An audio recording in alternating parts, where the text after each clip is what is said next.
Welcome to simple వంటలు. ఈ వీడియోలో మనం బొంబాయి రవ్వని యూస్ చేసి టేస్టీగా ఉండే ఆనియన్ దోసని ఇన్స్టెంట్గా ఎలా తయారు చేసుకోవాలో చూద్దాం. ఈ దోస పిండిని తయారు చేయడం కోసం ముందు ఒక మిక్సీ జార్లో 1 కప్పు బొంబాయి రవ్వని, కొంచెం షుగర్ని వేసుకోవాలి. దీన్ని ఒక 3-4 నిమిషాలు మిక్సీ వేసుకుని పౌడర్లా చేసుకోవాలి. ఇప్పుడు ఒక బౌల్ తీసుకుని ఇలా కోర్స్గా గ్రైండ్ చేసుకున్న బొంబాయి రవ్వ పౌడర్ని అందులో వేసుకోవాలి. ఇందులో 2 స్పూన్ల గోధుమ పిండిని వేసుకొని పిండి మొత్తాన్ని ఒకసారి మిక్స్ చేసుకోవాలి. అలానే 1 కప్పు పెరుగును కూడా వేసి ఇంకొకసారి మిక్స్ చేసుకోవాలి.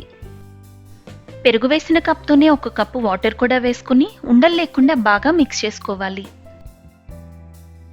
మూత పెట్టి ఒక 20 నిమిషాలు ఈ పిండిని నానబెట్టుకోవాలి.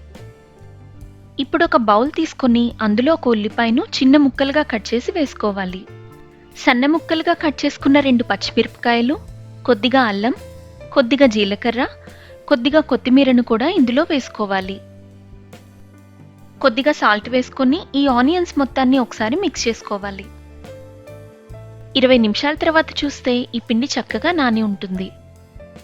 ఇందులో టేస్ట్కి సరిపడా సాల్ట్, 1/2 టీ స్పూన్ బేకింగ్ సోడాని వేసి మిక్స్ చేసుకోవాలి.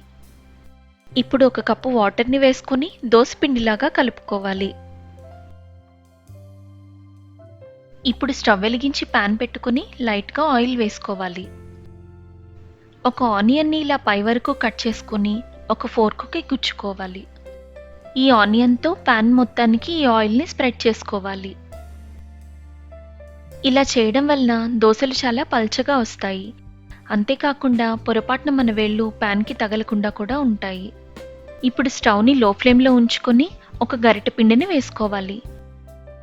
ఇలా రౌండ్గా స్ప్రెడ్ చేస్తూ పల్చగా దోసలు వేసుకోవాలి. ఇప్పుడు 1 టీ స్పూన్ ఆయిల్ని దోస చుట్టూ కొద్దిగా మధ్యలో కూడా వేసుకోవాలి. ఇలా దోస కొంచెం కుక్ అవుతున్న టైంలో మనం ముందుగా కట్ చేసి ఉంచుకున్న ఆనియన్స్ని దీని మీద స్ప్రెడ్ చేసుకోవాలి. దోస కలర్ చేంజ్ అయ్యి పాన్కి ఎక్కడా కూడా అంటకుండా నీట్గా వచ్చేస్తుంది.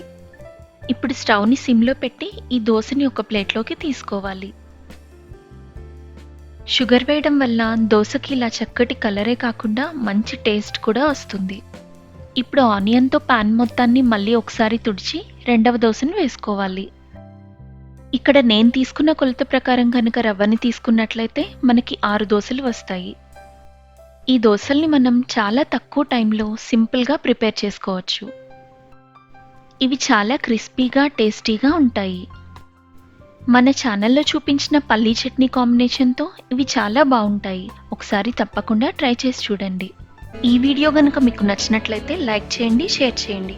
అలానే మరిన్ని ఇంట్రెస్టింగ్ వీడియోస్ కోసం మన ఛానల్ని సబ్స్క్రైబ్ చేసుకోండి.